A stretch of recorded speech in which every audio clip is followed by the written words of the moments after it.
Yo, growing a business is kind of tricky right now. Supply chains are squeezed, tariffs and trade policies are dynamic, and cash flow, it's tighter than ever. You need clarity to come out on top. Without it, you risk falling behind. If only you could hop in the DeLorean and see the future, right? Thankfully, there's NetSuite by Oracle. NetSuite has real-time forecasting to help you move ahead with confidence. This is your AI-powered business management suite and the #1 cloud ERP. Trusted by over 42,000 businesses, NetSuite brings accounting, financial management, inventory, and HR all under one roof. It's your single source of truth, giving you the data and control you need to move quickly. And with AI built in, you can automate the busy work and focus on strategy. NetSuite helps you see what's stuck, what it's costing you, and how to pivot fast. If I were running a business with a lot of moving parts, I'd use NetSuite for full control over everything. Tame the chaos with NetSuite. If your revenues are at least in 7 figures, download the free ebook, Navigating Global Trade, 3 Insights for Leaders at netsuite.com/SPI. That's netsuite.com/SPI. The perfect product launch. It's the goal for every brand marketer. High heat, fast sellout, and fans posting recipes like trophies. What do Sydney Sweeney's soap drop, Taylor Swift's tickets, and your next launch have in common? Well, they're not bought, they're bragged about. Fanfare turns your drop into a moment. Fanfare cues real fans, blocks bots, and builds launch experiences worth screenshotting. Want hype without the heartbreak? Get Fanfare's 5-step hype drop playbook with our proven success formula and make your next launch unforgettable at fanfare.io/playbook. Again, fanfare.io/playbook. Congrats, your business is doing great. All your hard work is paying off, but you need help like now, and you have to hire fast. How can you hire amazing candidates quickly? Easy. Just use Indeed. When it comes to hiring, Indeed is all you need. Stop struggling to get your job post seen on other job sites. Indeed sponsored jobs help you stand out and hire fast. And with sponsored jobs, your posts jump to the top of the page for your relevant candidates so you can reach people you want faster. And it makes a huge difference. According to Indeed data, sponsored jobs posted directly on Indeed have 45% more applications than non-sponsored jobs. One of the things I love most about Indeed is that it has one of the largest databases of job seekers, giving employers access to a wide range of candidates. And with job alerts, I get notified when new candidates apply. And with Indeed sponsored jobs, there's no monthly subscriptions, no long-term contracts, and you only pay for results. So how fast? Well, in the minute that I've been talking to you, 23 hires were made on Indeed, according to Indeed data worldwide. There's no need to wait any longer. Speed up your hiring right now with Indeed. And listeners of this show will get a $75 sponsored job credit to get your jobs more visibility at Indeed.com/smartpassive. Just go to Indeed.com/smartpassive right now and support our show by saying you heard about Indeed on this podcast. Indeed.com/smartpassive. Terms and conditions apply. Hiring, Indeed, is all you need. This is the Smart Passive Income Podcast with Pat Flynn, session number 6. Run it. Welcome to the Smart Passive Income Podcast, where it's all about working hard now so you can sit back and reap the benefits later. And now your host. He used to play Pogs in middle school, Pat Flynn. While DIY website tools are everywhere, most fall short on design and performance. Hit publish. Framer ships your site worldwide in seconds. No code, no compromises. Framer is a powerful, user-friendly platform that delivers developer-level results without writing a single line of code. Make your designs move and convert with Framer. Framer brings your site to life with powerful animations, dynamic content handling, and a design-first approach that helps your site stand out. Framer is the design-first, no-code website builder that lets anyone ship a production-ready site in minutes. Browse hundreds of pixel-perfect templates or even design something of your own on a totally blank canvas. Add bold animations like appear effects, text effects, scroll and looping animations, and much more in seconds. And it's free to start. The built-in AI handles the heavy lifting of generating starter layouts and can even translate your entire site to any language. On the back end, you'll get responsive breakpoints, built-in hosting, a flexible CMS, and privacy-friendly analytics. Ready to build a site that looks hand-coded without hiring a developer? Launch your site for free at Framer.com and use code SPI to get your first month of pro on the house. That's Framer.com, promo code SPI. Framer.com, promo code SPI. Rules and restrictions may apply. With running your own business, legal questions always come with the territory. Like, can I use this contract or agreement? What do I do if a client doesn't pay? Am I even structured the right way for taxes? Instead of Googling your way through legal landmines, imagine having a law firm ready to address your business's legal needs without the sticker shock. That's what you get with Legal Shield's small business plans. Legal Shield helps entrepreneurs access real legal help on contract reviews, collection letters, business formation guidance, and even help navigating IRS audits. Members can schedule consultations, upload documents through the app, and get support from a provider law firm that knows small business laws in your state. Plus, consultations on taxes or trademarks help you stay ahead of potential problems. And if a client is late on a payment, Legal Shield steps in with professional collection letters so you can protect your hard-earned revenue, all for a fraction of the price of hiring a lawyer on your own. Go to LegalShield.com/SPI or call 833-570-9980 to learn more and get big business legal support without a big business budget. That's LegalShield.com/SPI. Hey, everybody, what's up? Welcome to the 6th session of the Smart Passive Income Podcast. Thanks for joining me today. And to commemorate the 6th session, today I'm going to talk about 6 hurdles I encountered when starting my businesses and exactly how I overcame them. I know when we all start businesses online or start blogs or whatever, we're all going to come across different obstacles, different hurdles that we'll have to jump over. And I hope that after listening to this session, you'll have a better idea about how to avoid certain problems that you might encounter or how to react in certain situations based on my experiences with my online businesses. So let's get right to it. The first hurdle is just getting started at all. Getting started with anything can be one of the hardest things to do. And, you know, have you ever watched the Strongest Man competition on ESPN? I haven't actually seen it in a while, but I used to watch it. And it's these huge guys doing crazy things like lifting huge boulders, flipping monster truck tires, and you know, competing for the strongest man in the world. Well, one of the things they do, one of the competitions is using a rope to pull an 18-wheeler. You know, those huge trucks you see on the freeway, they pull those with a rope from the neutral position. And if you've watched this before, you can see that the hardest part is just getting the darn thing started. You know, it takes so much energy and force to move an 18-wheeler when it's at rest. But once it gets going, it seems to be much, much, much easier. And it's just like they're walking a dog. They're just pulling this 18-wheeler behind them. And, you know, even though they're pulling the same amount of weight, it's the momentum that keeps them going after that initial start. So that's what it's all about. It's just finding a way to figure out what energy is needed, what force is needed, or kind of just forcing yourself to get started so you can build on your momentum and use that momentum to keep you going. And that's exactly what happened with me. You know, one of the hardest things for me to do was actually write my first ebook. And if you followed my story before, you'll know that writing my first ebook was probably the most successful thing I've ever done.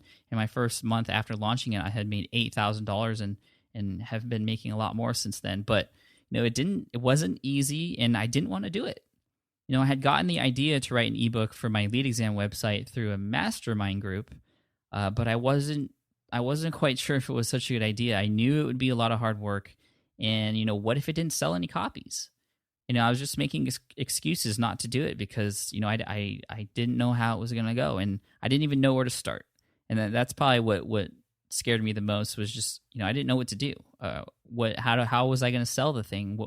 What should I include in it? I don't know. So, you know, what finally got me off my butt and started me writing my ebook was one of my website visitors left a comment on my blog and said, she said, "Pat, you should write a Lead for Dummies guide or something like that. I'd pay for it." And that right there, I mean, someone telling me straight up in my face that they would pay for something if I created it. So that right there was exactly what I needed to get started. That was the push I needed. You know, and I didn't have a plan. I didn't have a 100% plan of how I was going to format the guide or how I was going to sell it or even how much I was going to sell it for. I just knew, this is the key, I just knew that no matter what, I was going to have to write. So that's exactly what I did. I just started writing.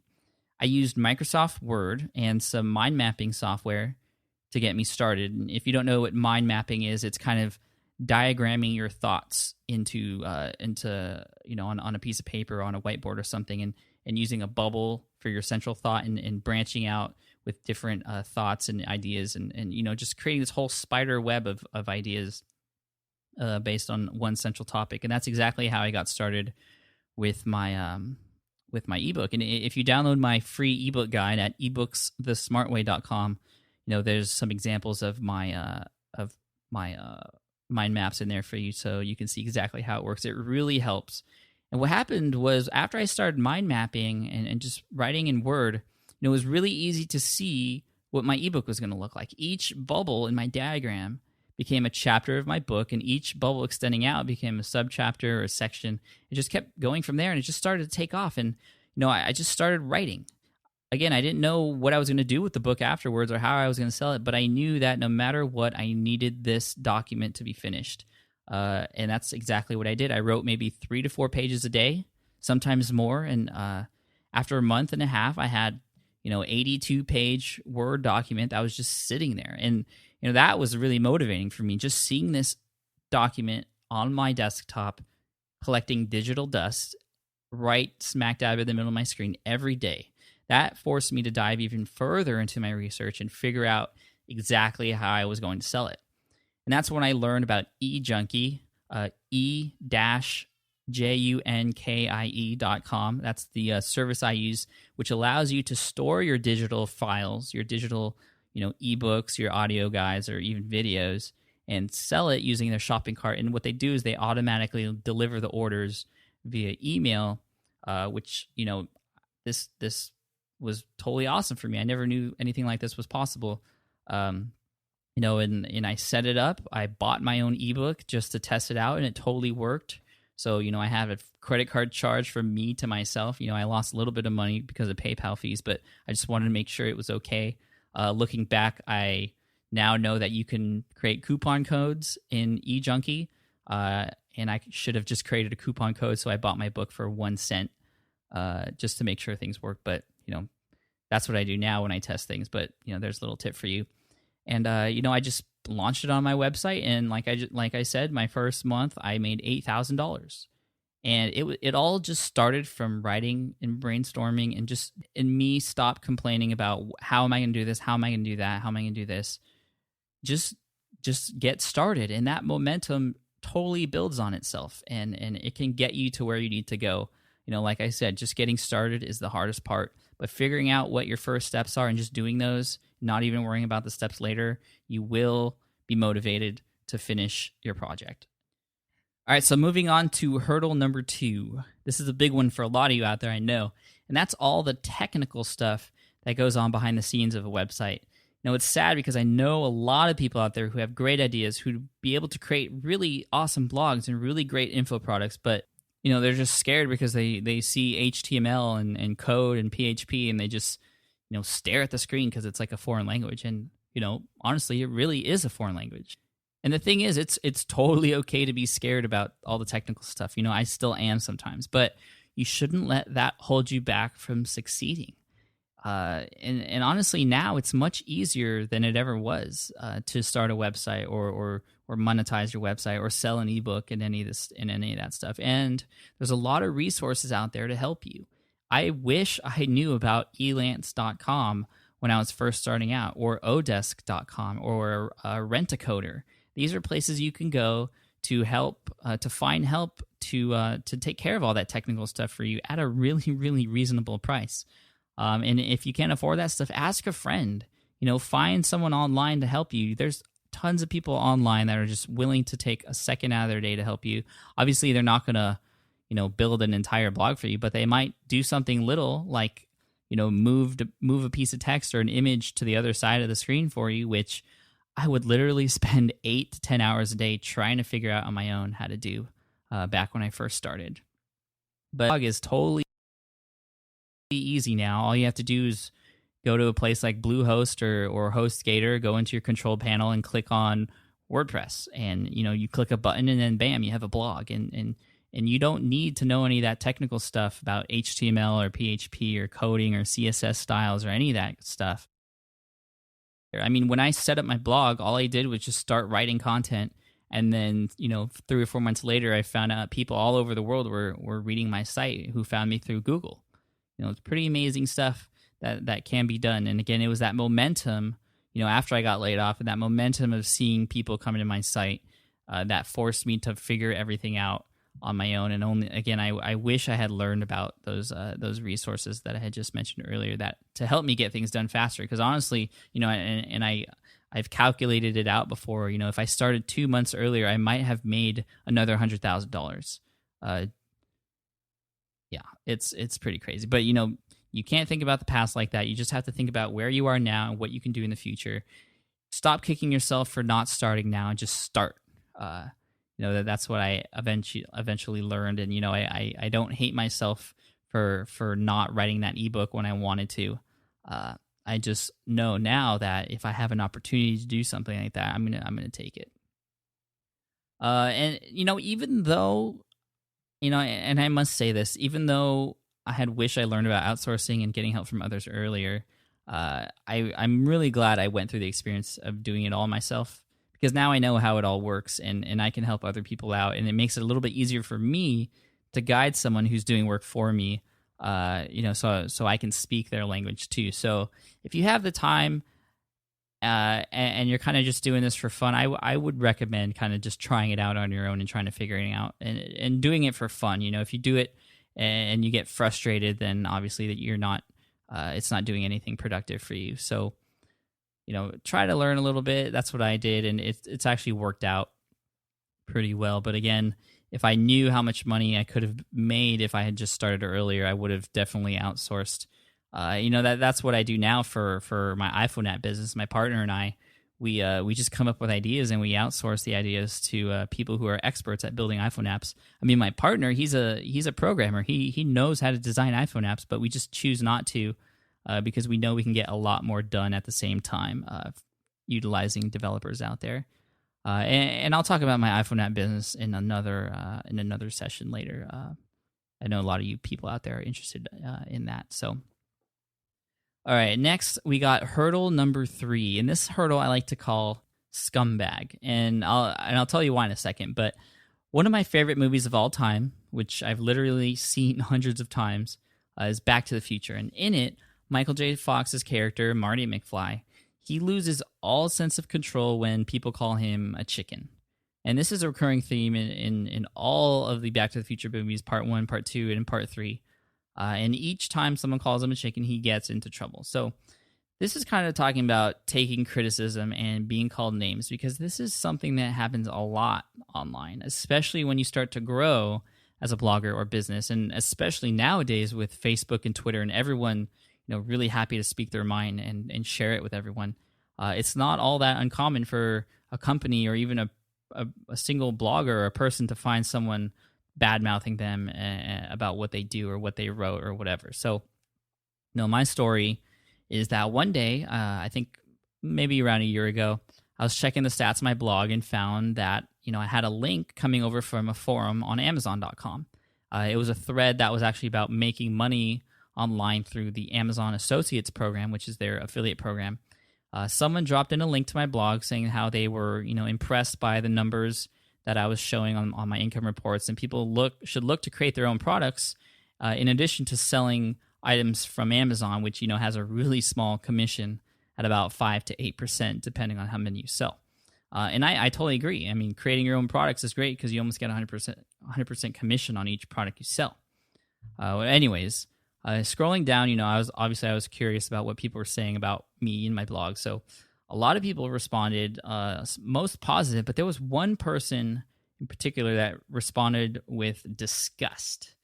I mean, disgust. I mean, she said that I was a scumbag who was just taking money from naive people who were looking for a quick way to pass the lead exam, again, which is the exam I wrote a study guide for.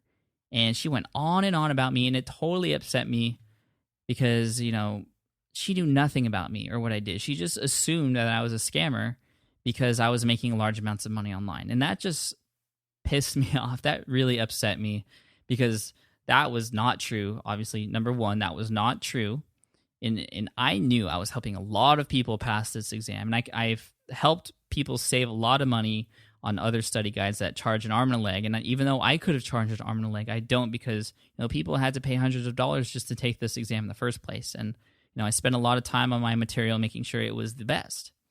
And number two, what actually upset me even more was that, is this the view that people have about making money online? That is the first thing that they think about when someone sees someone making tens of thousands of dollars online, that it's a scam? If this is the case, then obviously those people will never get to that point themselves. They're holding themselves back, and they're always going to be stuck in that mindset of earning little by little. I mean, this person obviously knows something about making money online. You know, they're in the Amazon affiliate program, but she's only making 5 to 8% per sale. And I couldn't believe what she said. So what did I do? You know, that normally in this situation, the best thing to do is nothing and just ignore all the trolls out there. That's the best advice that most people give. But, that's not what I did. And I didn't go out there and hunt her down and like punch her in the face or anything like that. But, instead, and I'll share why I did this in a second. But what I did was because I knew she was wrong. And I was so sure about my business model and what I did and how I did it and how honest I was about it. I wanted to show her exactly what was possible for making money online, and that it was possible doing something totally honest, totally transparent, and not scammy at all. So what I did was I replied to that thread, and I told her exactly what I did, my whole story about how I got started, and then I included my email address and told her to email me so I could talk to her more. I wanted to talk to this person and convince her that she was wrong. And what she did was she emailed me back with more of her thoughts about scammers and people doing business online. So then I gave her my phone number so I could talk about it with her even more because, I believe in what I do so much that it really upsets me when people are holding themselves back like this. And, it's not fair to me and everyone else who's trying to make an honest living online too. So, eventually she came around.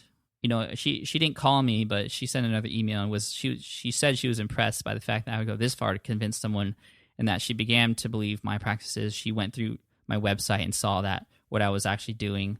She just assumed that I was a scammer, but I'm not, and she eventually found that out. But eventually, she left a comment back on the thread apologizing for her misjudgment, and then that was that. So, score one for Pat, right? Now, maybe I shouldn't have done that. Maybe I could have gotten myself into trouble if someone was more passionate about how they felt about, that topic. But, what helped me decide to go this route was Gary Vaynerchuk, who is the author of Crush It. And what really impressed me about him was he actually goes into his Amazon.com ratings for his book, Crush It, and responds to every single negative comment. And if you go to Amazon.com and look at the reviews for Crush It, you'll see him there, especially for the negative ones. You'll see him responding. You'll see him offer his phone number, his email, and then people responding later saying, thanks for the chat. I really believe in what you're doing. It's just not what it's just, I don't believe in it, or, thank you. You really convinced me or whatever.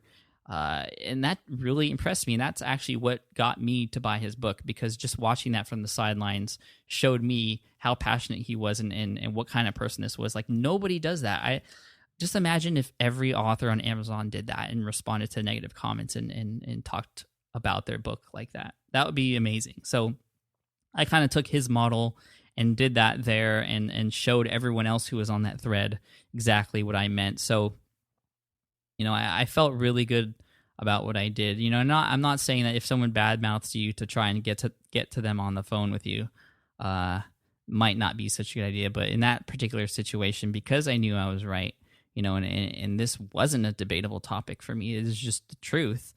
I knew that I had something to prove to her, and it worked out. So, hurdle number 4. The next hurdle is has to do with trademarks. Doing business online, there's obviously a lot of legal things you have to worry about, and one of those things is dealing with trademarks. And many of you who have been following me since the beginning of my online career know that greenexamacademy.com, which is the website that I have now, again, that sells my lead stuff and talks about how to pass that exam, it actually started out under another name. It was inthelead.com, LEED.com, in the lead. And, this was obviously a more preferable domain name for me because it had the word lead in it, which helps for search engine optimization. And also because it was catchy, and I thought that was pretty clever, get in the lead, get it? So anyways, so my site was at inthelead.com for over a year. It's making good money. I was ranking super high in the search engines until I got a notice from the USGBC, which is the United States Green Building Council, asking me to stop what I was doing. That notice was a cease and desist letter, which basically gave me a warning to stop what I was doing, or else further legal action would be taken. And obviously, I was scared at this point. had began this website, just as a blog for myself. It turned into a business, so I never really thought about the trademark issue at the beginning when I first started it, because it was more of a personal blog for me. But then, I got this letter, and I guess once it started getting popular, and in ranking high in the search engines, they found me and tried to shut me down. Now, the legal reasons for this particular cease and desist letter were simply because, using a trademark in a domain could possibly lead to public confusion about my affiliation with that company, which is pretty common. Which is a pretty common reason to try and get people to stop using domain names, trademark domain names in their domain, or trademarks in their domain name. I'm sorry, and that's understandable. They're just trying to protect their name by controlling the people who are using their trademark. And I get it, right? But I was helping so many people pass this exam. That's what I just didn't get. Why me? There's a ton of other websites out there that weren't doing anything at all, or were just had crazy amounts of advertisements and no content, and I was actually helping people, which actually helped the USGBC also. I was drawing people into this exam, helping them figure it out, which ultimately got them to pay, to take the exam and help the environment ultimately. But I guess what happened was there were a lot of other lead websites with lead in their domain, and in order to shut those down, legally they have to shut all of them down, which included my website. Or else, if they didn't shut mine down, then those other websites could use that as a reason to not shut theirs down also. So what I did was I hired a lawyer. I actually hired a lawyer, and they corresponded with each other, the USGBC and my lawyer, and I really tried to keep the domain as much as I could, because I knew how valuable it was, not only for the search engines, but for people who were just using my website on a daily basis to pass a test. But, legal fees were crazy, and it was just getting way too expensive, and it wasn't worth the fight. And I did have an argument, but, it wasn't worth it. So my lawyer worked out a deal that I could change my domain name. I didn't have to stop doing what I was doing. It was just the fact that lead was in my domain name. So I got to change the domain name to greenexamacademy.com. I used a 301 redirect, which is a kind of a fancy term for permanently forwarding people who visit inthelead.com to greenexamacademy.com. And at the same time, it tells Google about the switch. It tells Google that I'm officially kind of changing my domain name so they can, transfer all that link juice and search engine optimization and keyword optimization for the new site. And after 30 days, things were good. My website at greenexamacademy.com was getting just as much traffic as inthelead.com was, because, people were getting forwarded. Well, they contacted me again and they said, well, you can't do a 301 redirect anymore, because you're actually technically still using the website. So, gosh, I had to kill it. And luckily 30 days was enough to let Google know kind of behind the scenes that, and again, using this 301 redirect, that my Green Exam Academy was the new website. And then after a month, greenexamacademy.com was a PR0 website, a PageRank 0 website, obviously, because it just started, and it went to a PR5 site. So obviously all that leak juice and search engine optimization stuff transferred over to the new site. So after hearing that story, you could believe how much of a hassle that was for me, and how crazy it was, and how much money I paid just to figure everything out. And the lesson there is just don't use trademarks in your domain names. I mean, there are a lot of companies out there that will let you, and they'll never bother you. But, the thing is, at any moment, they can change the rules, and you don't want your website or business to be affected by it. Like, why put yourself at risk? eBay, for example, is another company that went hardcore on getting rid of all the sites out there that had eBay in the domain. I know a few people myself who had businesses that died because of that, just because of that. So, honestly, it's better to stay away from that thing. And if you really, really, really want to try and use a trademark in your domain name, check with that company first to see if it's okay, and have them give you a written agreement that they won't change the rules on you specifically. Or you can actually pay to license a trademark. Some companies will actually let you do that and use it on your domain. I tried this with inthelead.com before it died, and they said no. So, my only option was to get rid of it and do a 301 redirect to greenexamacademy.com. So, I haven't really gone into that much detail about that story with anyone before, but I'm happy to share it with you because I hope you can understand how ridiculously crazy that process is just to change everything over and all the legal stuff that goes along with it. Just don't get into that. Don't put yourself in that situation. It's not worth it. So, all right. Whew. Okay. Moving on to hurdle number 5. We're closing in on the end here. We got 2 more left. Hurdle number 5. Too many emails. This is, when my exam site was at its height in early of 2009, it was earning about $20,000 to $30,000 a month. And yes, most of it was passive. I didn't have to be there in order for transactions to take place. Around that time, however, I did get more emails than I ever did before. Every day I was selling 25 to 40 ebooks, and each day there were a few people that had trouble with the download or didn't get the email they were supposed to get or had trouble opening the files. And of course, like a good business should, I had a customer service email address on the page they visited after the purchase. And, I said, if there's any problems, feel free to contact me and I'll get it straightened for you right away. Well, even though the business I had was pretty much hands-off, I still received all those emails and thought it was super important to answer them all with as much detail as possible because, these people paid me money. So the least I could do was help them get their product or help them figure it out if there were any problems. Honestly, all the problems were on the user end, meaning that eJunkie, the service I mentioned to you earlier that automatically takes care of the payments and delivering the digital products, that was never the issue. It was always something like, I don't know how to unzip a file, which, yes, people don't know how to do that still, or I never got the email, which was caught by their spam filter, or how do I print a PDF file, all stuff like that. And the thing was, I get the same questions over and over and over again. And I actually had a notepad file that, whenever it was time for me to answer customer emails, I would open that notepad file, and in more cases than none, I would just copy, paste an answer and put it in there. And that actually saved me a lot of time. But that's not the tip I want to give you because there's something you could do to take it even further. What I did was in February 2009, at the height of all this, when I was getting all those emails, I decided to create an FAQ page on my site, a frequently asked question page that the people who paid for my material would get access to. It answered everything that people have already asked about, since which was really easy for me to do since I had all that information in Notepad already. And whenever I got a new question, I simply added it to the FAQ. So on the page they got to after they purchased an item, I tell them to first look at the FAQ if they have any questions, and then email me if their question was not answered.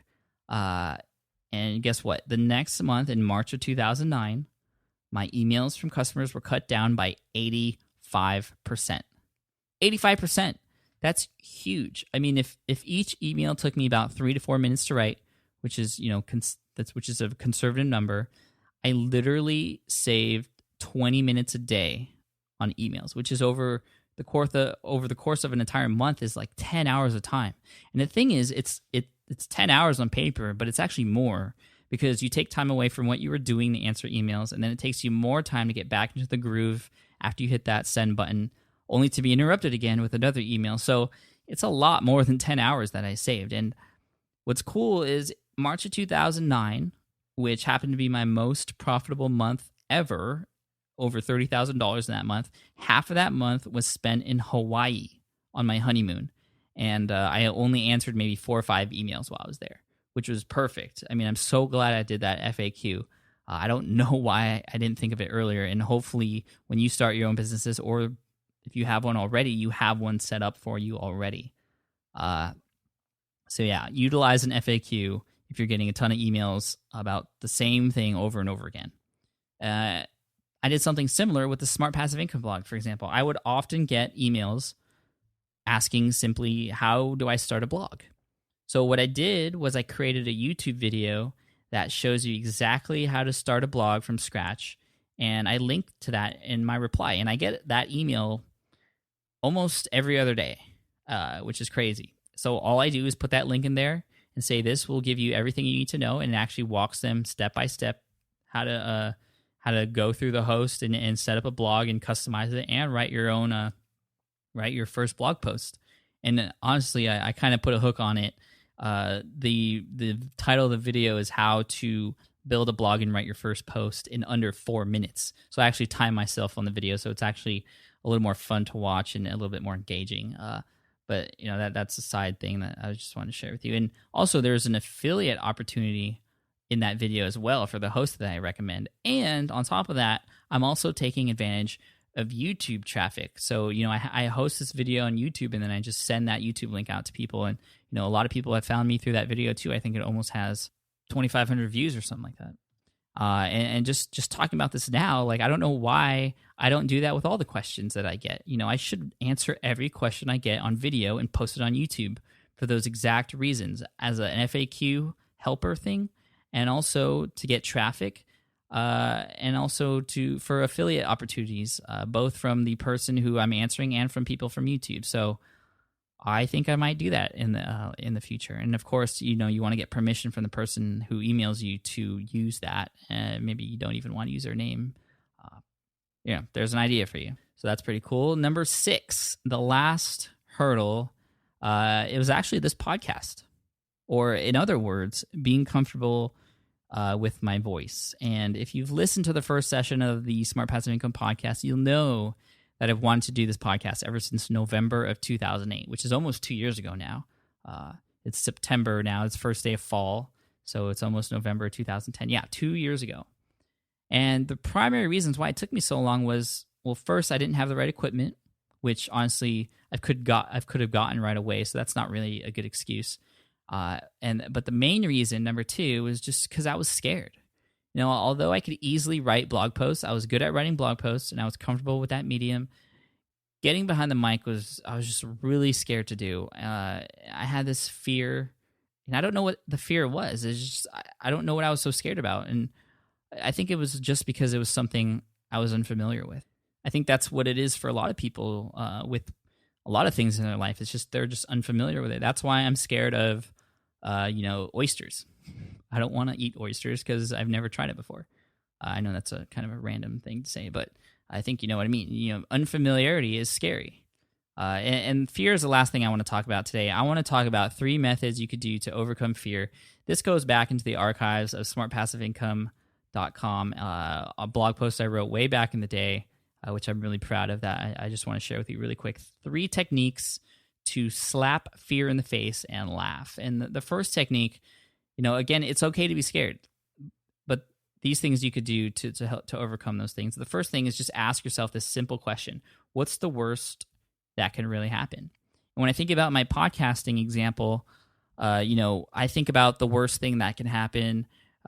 Starting a podcast would be, I'm on the mic and I stumble with my words, and I accidentally, a swear word comes out, and then the FCC comes and gets me, and then I go to jail, and then my son hates me because I'm in jail. No, that's obviously not going to happen. What's the worst that can happen, really? Well, I just have a bad show. That's probably the worst thing that can happen. Well, that's it. That's not that bad. I mean, obviously you want to work to have a better show, which I've been working to do. But the worst isn't really as bad as you probably think it is. So that's one thing you could do when you're thinking about something that you're scared of. What's the worst that can really happen? It's probably not as bad as you think. Next, know what to expect. Again, like I said, part of the reason we all fear something is just because we're unfamiliar with it. So getting to know all about it will help you overcome that fear. And that's actually what helped me get over podcasting, was just playing with the microphone and getting used to speaking on YouTube. Actually, I used YouTube as a great landing pad, a launch pad, excuse me, to help me get used to being on the microphone, which now I feel very comfortable with. And obviously, I have a lot more work to do. I say things like and stuff all the time, but that's why I'm doing this. And that goes along with number 3, which is just do it. Just freaking do it. Like my friend Jason Van Orden from Internet Business Mastery podcast. Yeah, many of you probably know Sterling and Jay from that podcast. Well, Jason has this really good quote about just doing it, and that is, breaking through to the next level always takes a leap of faith. You calculate ROI as best you can, then make the jump. That's what it is. You just got to make the jump. And that's what's gotten me very comfortable with being behind the microphone and overcoming my fear of being on a podcast, is just doing it. And I'm getting more and more comfortable every session. And I hope you could tell that just from listening. And, I can't wait to do more. And I never thought I would get to this point. And I'm really glad, I took that leap of faith. And again, going back to hurdle number 1, just using that momentum from session number 1 to keep pounding through and going 6 sessions in now. And, I don't plan on stopping. So again, just to recap how to overcome fear, ask yourself, what's the worst that can really happen? 2, know what to expect, get familiar with what you're unfamiliar with. And 3, just do it. So yeah, those are my 6 hurdles that I overcame since starting my online business career. And I hope you learned something from them. Hopefully they'll help you understand what to do if you encounter similar situations. Before I go today, I want to share a quick resource with you. And I'd like to thank Erica from erica.biz for letting me know about this. It's a free video player that plays any type of video. And what you could do is you could speed up the video. So it's called VLC Player. V as in Victor, LC. And what you can do is speed up videos that you're watching. So if you're doing any online courses or you're in any membership websites that have videos, sometimes those videos are just really, really slow. And what you could do is you can speed them up to 4 times. Actually, you could do it faster with VLC, but up to 4 times to be able to listen to everything correctly. And you can finish a video 4 times as fast and get all the information just the same. It's saved me so much time with a lot of the online courses that I've been taking. So I definitely recommend that. Again, it'll be linked to on the show notes on smartpassiveincome.com. So feel free to check that out. Again, that's a free video player, VLC player. It's awesome. So yeah, that's the end of the session today. Thank you so much for spending time with me today. And honestly, thank you so much for all of your support. I really appreciate it. You guys are motivating me to keep doing this. And, so far I'm loving it. So thank you for that. And if you haven't yet picked up my free ebook at ebooksthesmartway.com, it'll help you learn how to publish, market, and automate a killer ebook. So check that out right now for free at ebooksthesmartway.com. Thanks so much. Have a great week, and I'll talk to you in the next session. Take care. Thanks for listening to the Smart Passive Income Podcast at www.smartpassiveincome.com.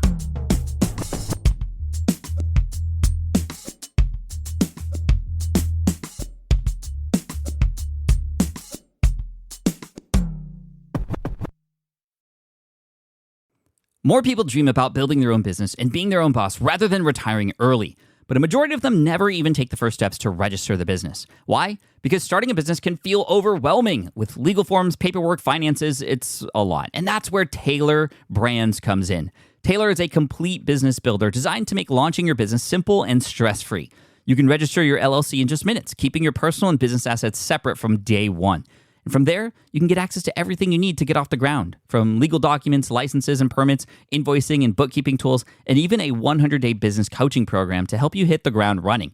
You'll also get a free personalized business plan, branding tools, and so much more. And of course, our listeners get an exclusive 35% discount to get started. Just head to taylorbrands.com/SPI. That's TAILORBRANDS.com/SPI. Stop dreaming, start building with Taylor Brands. Hey, fellow podcaster, does this sound like something you've experienced? Record your podcast episode on one platform, download the files, edit in another app, then fire up a different tool just to create these social clips? Well, it can be clunky, time-consuming, and frankly overwhelming, especially for creators trying to grow. And that's why I'm excited to tell you about Riverside. Riverside is the all-in-one platform. Record, edit, and repurpose your podcast content all in one place. You just log in, record with your guests no matter where you are in the world, and just like that, studio quality audio and high resolution video. We use Riverside here at SPI as well now. With built-in AI, I can automatically clean up my audio, saving myself so much editing time, and it can even auto-generate clips to make promoting the show a breeze. And with Magic Clips, I can grab the best moments and repurpose them as short-form video, perfect for YouTube Shorts, TikTok, or Instagram, without re-recording a thing. So if you're tired of juggling tools and want a faster, simpler way to create and scale your content, it's time to try Riverside, built by creators for creators. Just go to smartpassiveincome.com/Riverside and use code SMART to get 1 month free on the Pro plan. That's smartpassiveincome.com/Riverside, promo code SMART.